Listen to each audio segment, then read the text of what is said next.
नमस्कार,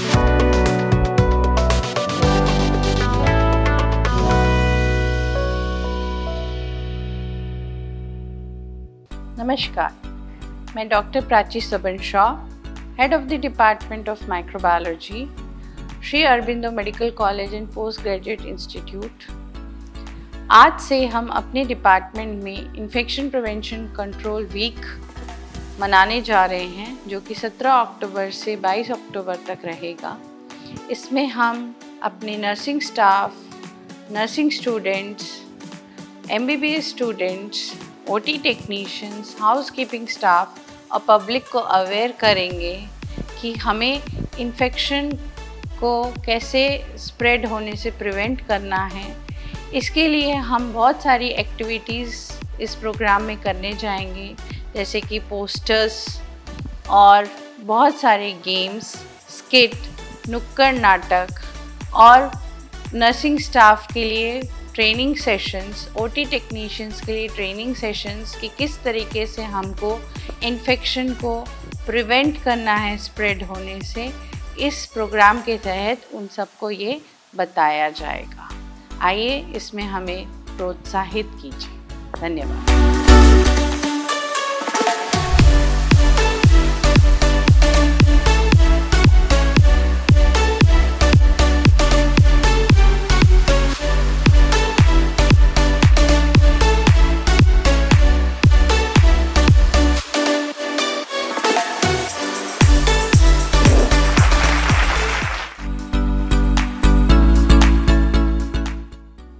Good morning everyone, I am Shrishti Bhaskar, a second year MBBS student of Batch 2020. We are celebrating Infection Control Week in our microbiology department, and I have made a poster on the topic infection control and prevention.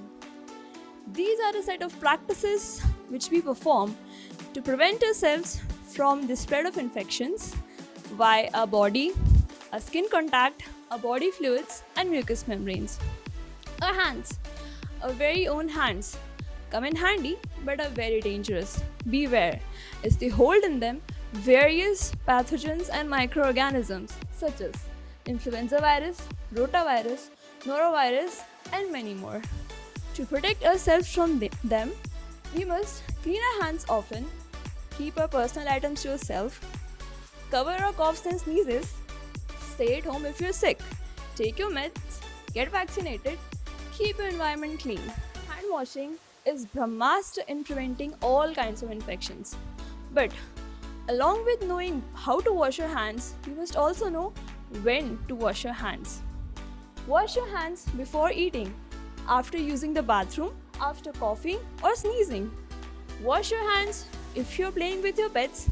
Wash your hands after coming from outside or simply when they look dirty. Awareness and prevention go hand in hand.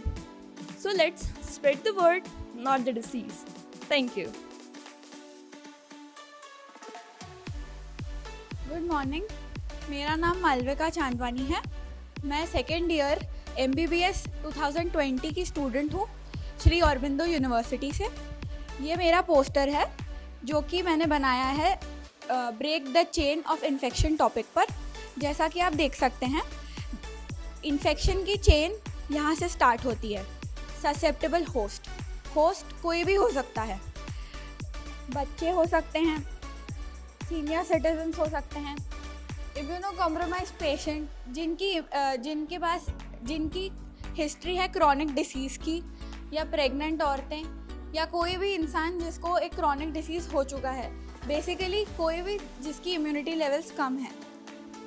Host से pathogen आता है environment में। Pathogen कुछ भी हो सकता है, bacteria, virus, fungus, anything. Pathogen environment से रिजर्वोयर में जाएगा। रिजर्वोयर क्या होता है? रिजर्वोयर कुछ भी हो सकता है, कोई ऐसी जगह जहाँ पे पैथोजन को डेवलप होने की सूटेबल कंडीशंस मिल जाएं। जिस तरह से लोग, किसी भी इंसान के अंदर जा सकता है, जानवर, मिट्टी, खाना, पानी, किसी भी तरह से वो रिजर्वोयर में जा सकता है। अब उस रिजर्वोयर से वो पैथोजन आएगा थ्रू पोर्टल ऑफ एग्जिट, वो बाहर आएगा। पोर्टल ऑफ एग्जिट मतलब उसका स्प्रेड होने का तरीका। पोर्टल ऑफ एग्जिट क्या क्या हो सकते हैं? Coughing, sneezing. अगर वो कोई ऐसा पैथोजन है जो हवा के थ्रू स्प्रेड होता है तो वो कॉफिंग या स्नीजिंग के थ्रू बाहर आ सकता है। अगर वो कोई ऐसा पैथोजन है जो किसी पानी की वजह से हो रहा है तो वो एक वाटर बॉडी के थ्रू बाहर आ सकता है, लाइक बॉडीली सिक्रीशंस। अब वो पैथोजन आएगा बॉडी में through a mode of transmission. Mode of transmission क्या होता है? वो ज़रिया होता है जिससे पैथोजन स्प्रेड होता है एक इंसान से दूसरे इंसान में। अब वो भी 3 तरीके के हो सकते हैं: डायरेक्ट कॉन्टैक्ट, इनडायरेक्ट कॉन्टैक्ट और वेक्टर्स। डायरेक्ट कॉन्टैक्ट का मतलब है हम अगर डायरेक्टली किसी इन्फेक्टेड पर्सन के कॉन्टैक्ट में आ रहे हैं तो वो डिसीज़ हमें भी हो जाएगा।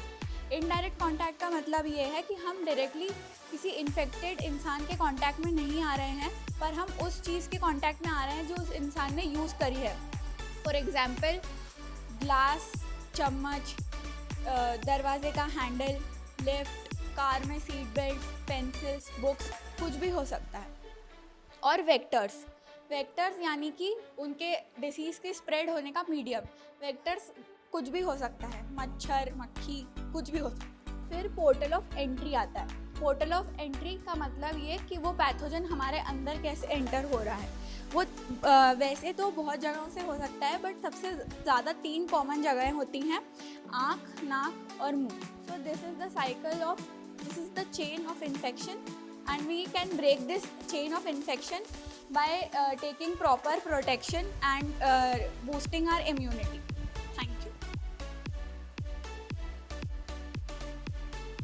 मेरा नाम अलजरमीन कुरैशी है। मैं MBBS सेकेंड ईयर की स्टूडेंट हूँ श्री अरविंदो यूनिवर्सिटी से। ये मेरा चार्ट है। इसमें सबसे पहले हैंड हाइजीन मैं आपको समझाऊंगी। हैंड हाइजीन क्या होता है? मतलब हाथों को साफ रखना। सबसे पहले अपने हाथों को गीला करिए, उसके बाद साबुन लीजिए, हथेली से हथेली उसको रब करिए, साबुन अच्छे से हाथों में जाना चाहिए। फिर पाम टू पाम रब करिए, पीछे से हाथ साफ़ करिए, अंगूठा साफ़ करिए, पाम के बीच में से, हथेली के बीच में से साफ़ करिए।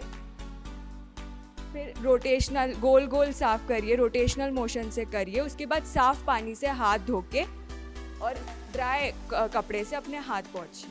ये हो गई अपने हाथों की सफाई। उसके बाद मोड ऑफ ट्रांसमिशन, अपन को इन्फेक्शन किस किस तरीके से हो सकता है। मोड ऑफ ट्रांसमिशन के तरीके हैं: पानी से अपन को बीमारी हो सकती है। मॉस्किटो से आपको बीमारी हो सकती है। फ्लीस से बीमारी हो सकती है। स्किन से अपने अंदर इन्फेक्शन आ सकता है। सबके अंदर इन्फेक्शन आ सकता है, उसका अपन को सबको ध्यान रखना है। इन्हेलेशन रूट से हो सकता है, अपने नाक से, अपने मुंह से, अलग अलग तरीक़ों से अपन को बीमारी आ सकती है अपने अंदर।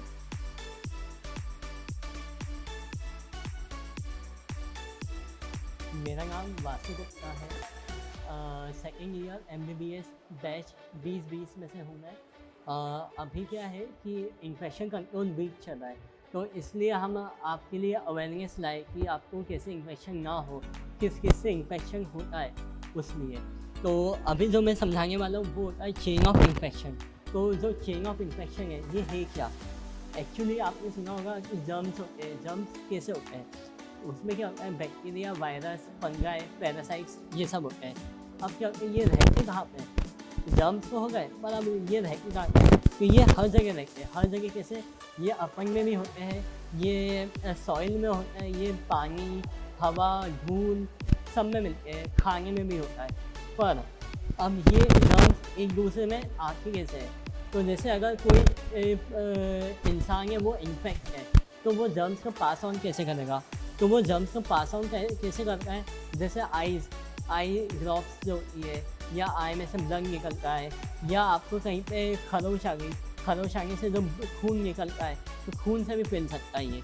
उसके अलावा आप जैसे इसमें लिखा है डायपरिंग, बेबी के जो डायपर्स होते हैं अगर वो बहुत ज़्यादा इन्फेक्टेड है, उसमें स्टूल पास हुआ है और वो उसमें बैक्टीरिया ग्रोथ हो सकती है, इस वजह से उससे भी इन्फेक्शन हो सकता है। अब उसमें इन्फेक्शन हो गया, पर वो इन्फेक्शन आता जाता कैसे है, दूसरे में गया कैसे, उसका मोड ऑफ ट्रांसमिशन जो बोलते हैं वो होता कैसे है? तो वो होता कैसे है?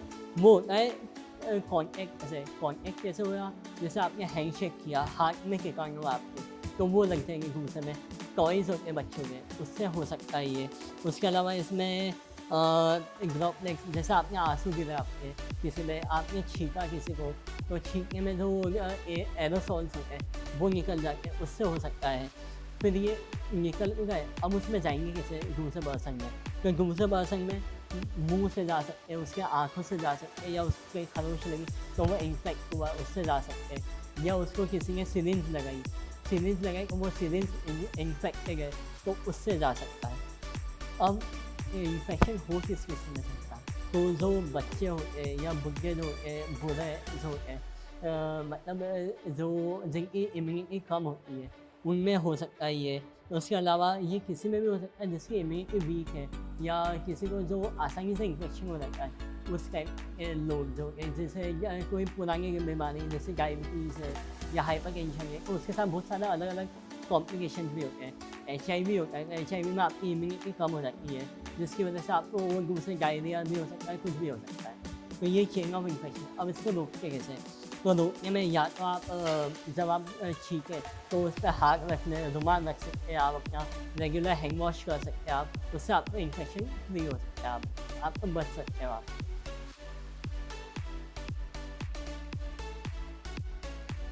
गुड मॉर्निंग एवरीवन, मेरा नाम मलय कौशल है। मैं MBBS 2020 बैच सेम्स इंदौर का स्टूडेंट हूँ और हम लोग यहाँ पे इन्फेक्शन कंट्रोल वीक मना रहे हैं। मैं आपको अपना पोस्टर प्रेजेंट करने जा रहा हूँ।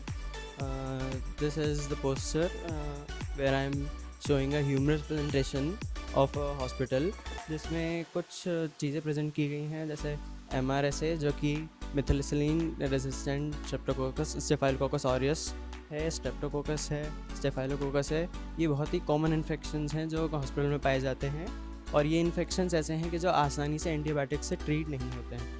तो इन इन्फेक्शन से हमारे मेडिकल प्रोफेशनल्स और पेशेंट्स और जो उनके विजिटर्स होते हैं उन्हें प्रिवेंशन कैसे रखना चाहिए, अपने आप को कैसे बचाए रखें, वो उसके लिए ये प्रेजेंटेशन है। सबसे पहले जैसे जो मेडिकल प्रोफेशनल्स होते हैं उन्हें पेशेंट्स को हाथ धोकर उनसे मिलने से पहले और उनके मिलने के बाद हाथ धोना चाहिए, ताकि वो अपनी और पेशेंट की सिक्योरिटी मेंटेन कर सकें। नेक्स्ट, जब साबुन और सोप और पानी अवेलेबल ना हो तब उन्हें स्टेरिलियम या सैनिटाइज़र का यूज़ करना चाहिए। उनकी खुद की सिक्योरिटी के लिए और अपने पेशेंट की सिक्योरिटी के लिए उन्हें PP का यूज़ करना चाहिए, पर्सनल प्रोटेक्टिव इक्विपमेंट, यानी ऐसे डिस्पोजेबल कपड़े जो जर्म्स पकड़ने के बाद उन्हें डिस्पोज किया जा सकता है।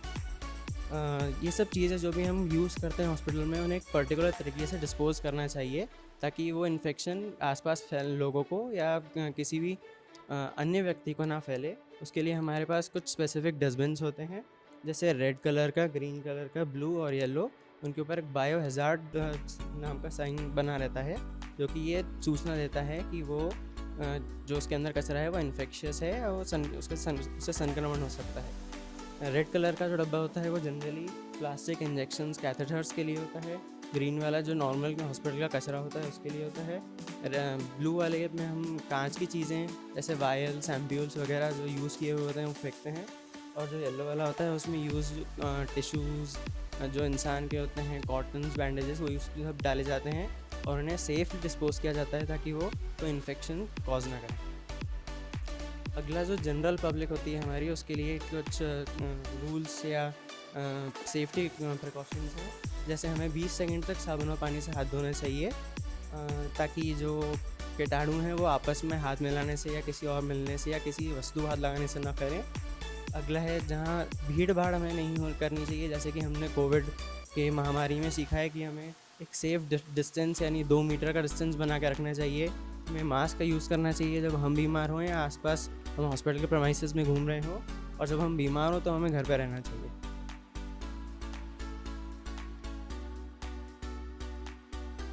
हेलो एवरीवन, माई सेल्फ अमान, और मैं यहाँ पे इन्फेक्शन कंट्रोल का पोस्टर बनाया हूँ हमारे इन्फेक्शन कंट्रोल वीकेंड के लिए।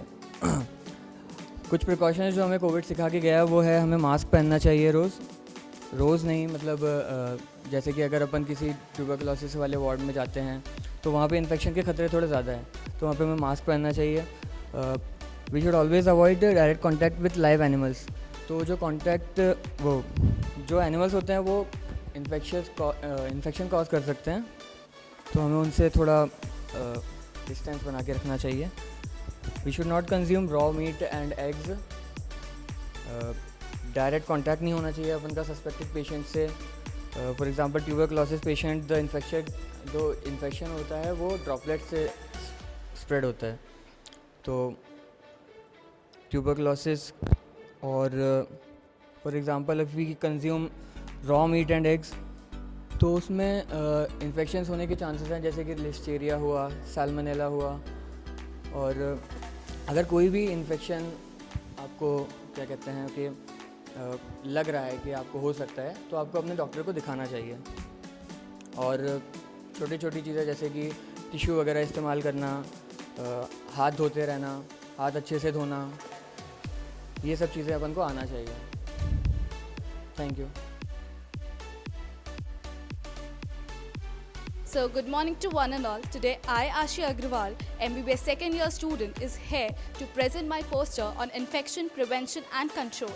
So, सबसे पहली चीज़ जो हमारे दिमाग में आती है वो ये है कि हमें इन्फेक्शन को कैसे कंट्रोल करना है।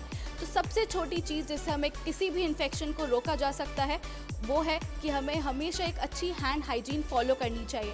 हैंड हाइजीन फॉलो करने का ये मतलब है कि हमें ये पता होना चाहिए कि हमें हमारे हाथ सही तरीके से कैसे धोने हैं।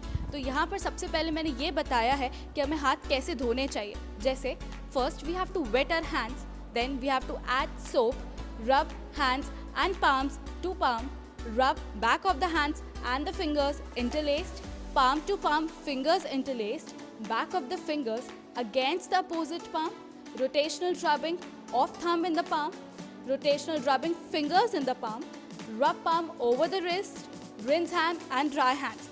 This last step is one of the most important step because अगर हम हमारे धोने के बाद हाथ पोंछेंगे नहीं तो बहुत सारे ऐसी बैक्टीरियाज हैं जो उधर भी ग्रो होने लगेंगे जो हमारे लिए हानिकारक हो सकते हैं। तो इसीलिए बहुत ज़्यादा ज़रूरी है कि हमें हमेशा अच्छे से हाथ धोना चाहिए।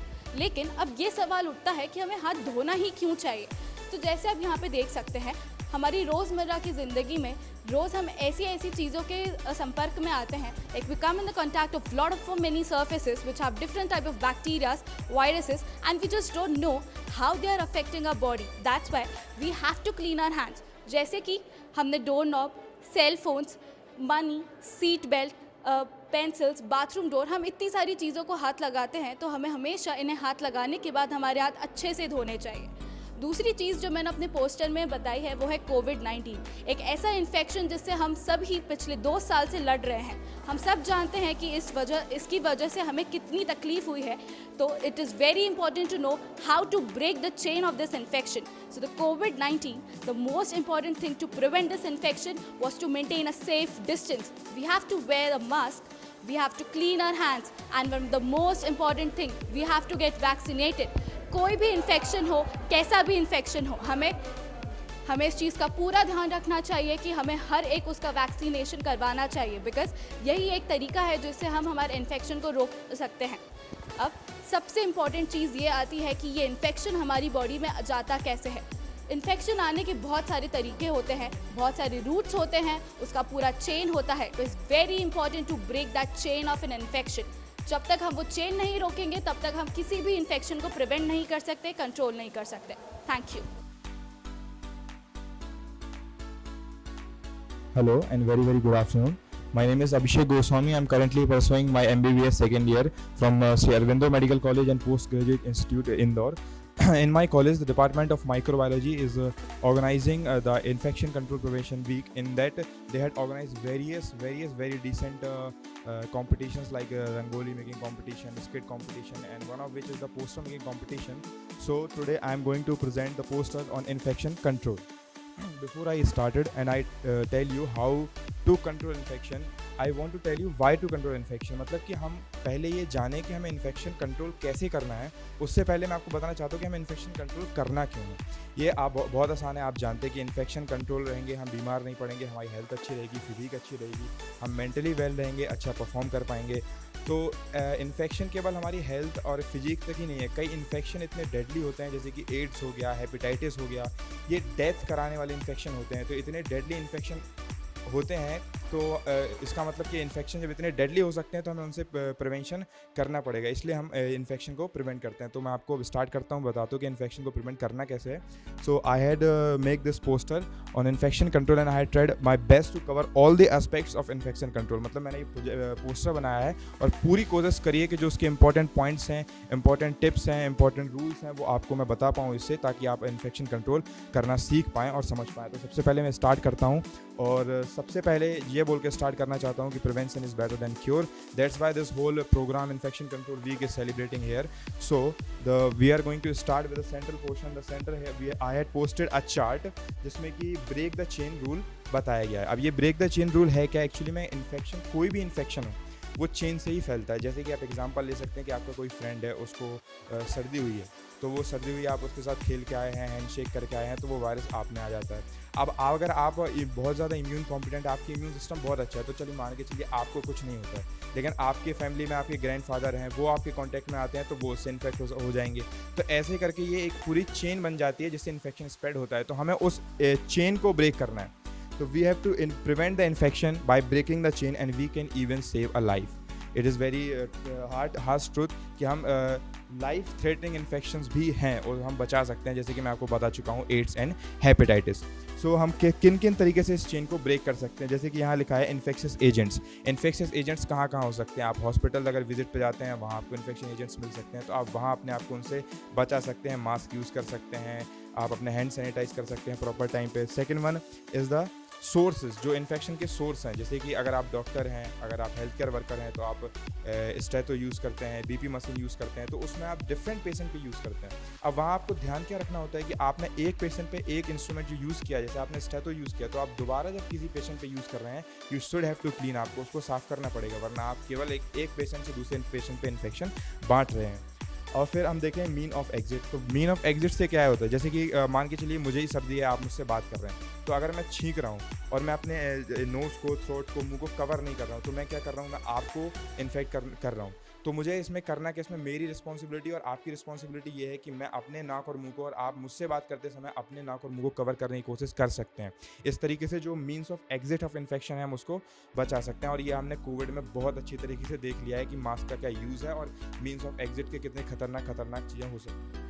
फिर हमने यहाँ देखा है कि मोड ऑफ ट्रांसमिशन मैं आपको बता ही चुका हूँ कि आपके फ्रेंड्स, आप हॉस्पिटल विजिट जाते हैं, आपकी फैमिली में कोई है, उससे आपको ये हो सकता है। फिर आता है means of entry. Means of entry आपके बॉडी में मेजर मीन्स ऑफ एंट्री हैं आपकी नेज़ल ओपनिंग, आपका माउथ, आपकी ईयर एंड आपकी आई, और इन सब को हमें कवर करके रखना है। ये हम आगे देखेंगे कि हमको कैसे कवर करना है इनको, उसको मैंने डिटेल में एकदम समझाया हुआ है। और फिर ससेप्टेबल होस्ट पे आते हैं। ससेप्टेबल होस्ट से कैसा है कि मतलब कई बार ऐसा होता है, जैसे कि फॉर एग्जांपल किसी के घर में टीबी पेशेंट है, तो वहाँ पर आपको ऐसा नहीं कि वो घर में पेशेंट है तो आपको प्रिकॉशंस लेना बंद कर देना, ऐसा बिल्कुल नहीं है। टीबी पेशेंट में आपको सबसे ज़्यादा प्रिकॉशन लेना होता है। आप उसको फूड सर्व करने जाते हैं तब भी आपको प्रिकॉशन लेना है, उससे बात करते टाइम भी आपको प्रिकॉशन लेना है, क्योंकि TB is also one of the deadliest infection that is very very severe and बहुत ज़्यादा ये इंडिया में फैला हुआ है, आप जानते हैं। अब मैं आता हूँ 5 स्टैंडर्ड इन्फेक्शन कंट्रोल मेजर्स। मतलब इसका सीधा सीधा ये 5 वो नियम है जिनको अगर आप फॉलो कर लेते हैं तो आप बहुत सारे इन्फेक्शन से अपने आप को बचा सकते हैं। पहला, हैंड हाइजीन। मैंने अपने पूरे पोस्टर में अगर सबसे ज़्यादा किसी चीज़ पर ध्यान दिया है तो वो हैंड हाइजीन है। उसका रीज़न ये है कि आपने गौर किया होगा कि इन्फेक्शन जो है आपका मेजर कहाँ से फैलता है? मुंह, नाक, आँख और कान। और दिन में हम हज़ारों बार अपने गंदे हाथों से अपने मुंह, आँख, नाक, कान को छूते रहते हैं। तो अगर आपने इन हैंड हाइजीन को ध्यान में रख लिया तो 40% ऑफ द नोजोकोमियल इन्फेक्शंस, मतलब कि जो 40% नाक और मुंह से फैलने वाले इन्फेक्शन है, आप खुद को बचा सकते हैं। तो hand hygiene is that much important, इतना ज़्यादा ये इंपॉर्टेंट है। Second is the use of personal protective equipments.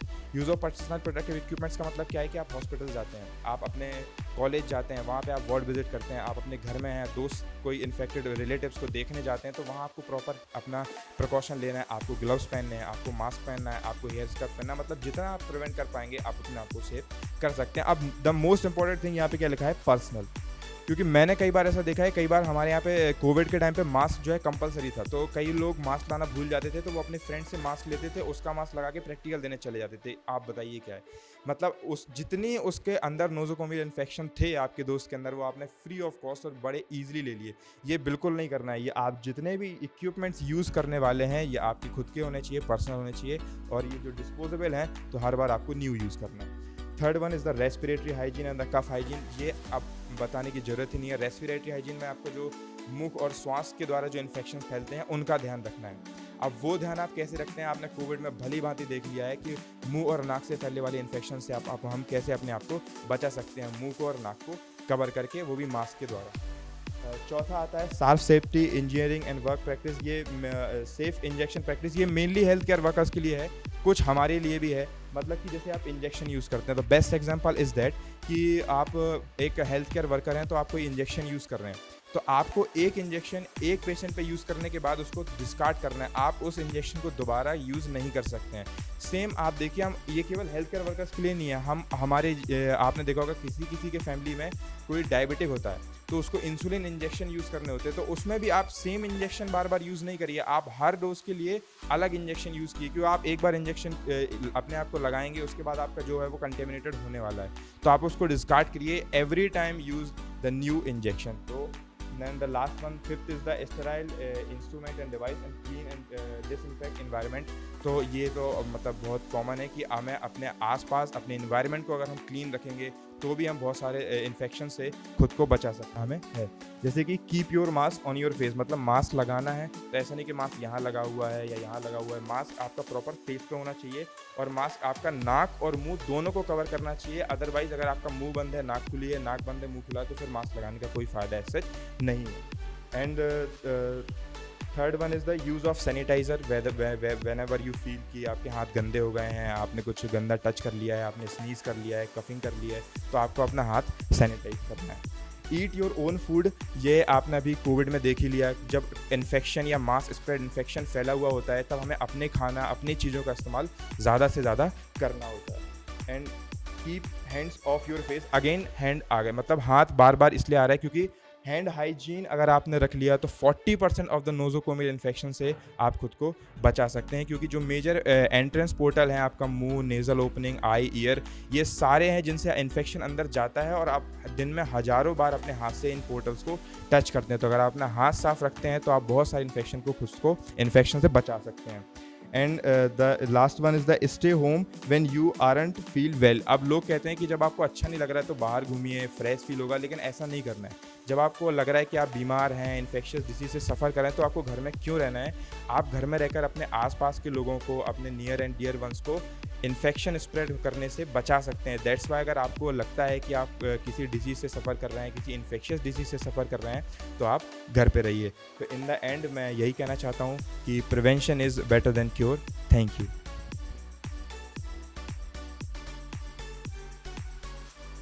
Good morning everyone, मेरा नाम हिमांशु सिंह है और मैं MBBS का सेकेंड ईयर स्टूडेंट हूँ श्री अरविंदो यूनिवर्सिटी में। आज मेरा पोस्टर मेकिंग कंपटीशन है, मेरा topic breaking the chain of infection है। तो इन्फेक्शियस डिसीज़ेस क्या होते हैं? वो बीमारियाँ जो दूसरे कीटाणु से होते हैं, जैसे कि बैक्टीरिया हो गया, वायरस हो गया, फंगस हो गया, उससे होते हैं। तो जनरली बीमारी कैसे फैलती है? बीमारी फैलती है किसी एक इंसान से दूसरे इंसान में उसका ट्रांसफ़र होना। वो ट्रांसफ़र कैसे होता है? कॉफिंग से होता है, बॉडीली सिक्रीशन से होता है, फीसीस से होता है। बॉडीली सिक्रीशंस ये सब कैसे निकलते हैं? कोई खांसता है, हवा में आता है, वो ड्रॉपलेट जो है सरफेस पे आती हैं, उसको आप टच करते हो और बिना हाथ धोए खाना खाते हो और चेहरे पे लगाते हो। बैक्टीरिया या फिर जो भी कीटाणु है वो जनरली हमारे शरीर में किसी भी ओपनिंग सेंटर होते हैं, या तो अपन को कट पड़ेगा, चोट लगेगी तो उसमें वो आएगा, या फिर चेहरे से आएगा, नाक से आएगा, मुंह से आएगा, तो उसको अपन को प्रिवेंट करना है। तो ये एक साइकिल है जिसमें वो बैक्टीरिया जो है हवा में जाएगा, अपने बॉडी में वापस आएगा, ऐसे करके उसकी लाइफ स्पैन चलती रहती है। इसका प्रिवेंशन क्या है? इसको जड़ से कट कर दो। अपन क्या कर सकते हैं उसके लिए?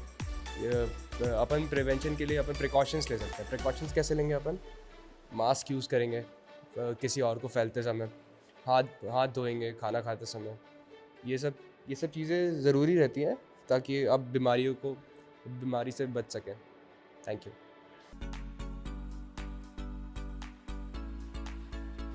Good morning, myself Aljarmeen Qureshi. मैं MBBS 2020 बैच की स्टूडेंट हूँ श्री अरविंदो यूनिवर्सिटी में। हमारी माइक्रोलॉजी डिपार्टमेंट में इन्फेक्शन कंट्रोल वीक चल रहा है, जिसके लिए मैंने एक पोस्टर बनाया है इन्फेक्शियस डिजीज़ के ऊपर। सबसे पहले मैं बताना चाहूँगी एग्जाम्पल्स। तो जो मोस्ट कॉमन इन्फेक्शियस डिजीज़ हैं वो है mumps, influenza, hepatitis A, covid, हमने इनके बारे में सुना हुआ है। Rubella, chicken pox, measles. The main thing is कि जो इनका ट्रांसमिशन रहता है वो मेनली यही रहता है कि ये सारी वाटर बॉर्न, मतलब ट्रांसमिशन इनका ऐसा रहता है कि ये कंटैमिनेशन इन्फेक्टेड पर्सन के कांटेक्ट में आकर ये स्प्रेड होती हैं। मैं एक बार ट्रांसमिशन भी बताना चाहती हूँ। देखिए, तो ट्रांसमिशन में ऐसा है कि 2 फैक्टर्स रहते हैं, एक एबायोटिक फैक्टर रहता है और एक बायोटिक फैक्टर रहता है, जैसे हमें पता है। तो जो बायोटिक फैक्टर रहता है उसमें हम मस्कीटोज देख सकते हैं, फ्लीज देख सकते हैं, जिनके थ्रू इन्फेक्शियस डिजीज़ ट्रांसमिट होती है। एबायोटिक फैक्टर में आपको वाटर बॉर्न डिजीजेस मिल सकती हैं, विंड के थ्रू स्प्रेड हो सकता है और इन्हेलेशन ऑफ पोर्स के थ्रू भी हो सकता है। Now the main thing is कि जो हमारी इन्फेक्शियस डिजीज़ होती हैं वो स्प्रेड होती है थ्रू कॉन्टैक्ट। तो इसीलिए हमें ये ध्यान रखना है कि हमारी हैंड हाइजीन अच्छे से हो। तो इसीलिए हैंड हाइजीन को हमें फॉलो करना चाहिए। तो हैंड हाइजीन बेसिकली क्या होती है कि नॉर्मल जैसे कि हम हाथ धोते हैं, उनमें कुछ स्टेप्स होते हैं जो हमें फॉलो करना रहते हैं। हैंड हाइजीन को फॉलो करने के लिए कुछ स्टेप्स होते हैं, जैसे पहले आप सोप लें, फिर उसको पूरे पाम पे रब करें, देन पीछे उसको सोप को रब करें, then in between the fingers हम उसको अच्छे से रब करें। देन हमें नेल्स का ध्यान रखना है, इसीलिए वो ऐसे फिर thumbs, nails, and then wash the hand with the running water. Good morning, मेरा नाम दर्शना शर्मा है और मैं सेकेंड ईयर MBBS की स्टूडेंट हूँ श्री अरविंदो यूनिवर्सिटी से। मैंने आज एक पोस्टर बनाया है, उसका टॉपिक है infection prevention of hospital acquired infection. जो भी हमें हॉस्पिटल से इन्फेक्शन हो सकता है उसे कैसे हमें रोकना है, प्रिवेंट करना है, हम पोस्टर में सब यही बताया है। तो हर 10 पेशेंट में से एक पेशेंट को HAI हो सकता है और इसकी वजह से हर साल 20,000 डेथ्स होती हैं। और according to centre of disease control and prevention 1 out of every 3 of HAI है प्रिवेंटेबल। मतलब 3 में से 1 HAI प्रिवेंटेबल होता है, मतलब हम 3 में से 1 HAI को रोक सकते हैं। और मोस्ट कॉमन कौन से HAI होते हैं वो है urinary tract infection, surgical site infection और बहुत सारे निमोनियाज। अब WHO कहता है कि ये हॉस्पिटल एक्वायर्ड इन्फेक्शन है वो 48 आवर्स ऑफ एडमिशन के बाद भी हो सकता है। मतलब 2 दिन हो चुके हैं एडमिशन के एक पेशेंट के हॉस्पिटल आने के बाद, लेकिन फिर भी वो इन्फेक्शन हो सकता है। और फिर डिस्चार्ज हो चुका है वो पेशेंट, उसके भी 3 दिन बाद भी हो सकता है। और फिर अगर ऑपरेशन हुआ है किसी पेशेंट का तो उसके 30 डेज़ बाद भी उसको वो इन्फेक्शन हो सकता है। तो आप देख सकते हैं कि कितना रिस्की है ये। तो हमें नेशनल पेशेंट सेफ्टी गोल क्या कहता है कि हमें ये जो भी मतलब हॉस्पिटल से जो इन्फेक्शन हो रहा है एटलीस्ट उसको रोक सकें। तो हम वेरियस प्रैक्टिसेस हम इम्प्लीमेंट करते हैं हॉस्पिटल के अंदर ताकि हम इन इन्फेक्शंस को रोक सकें।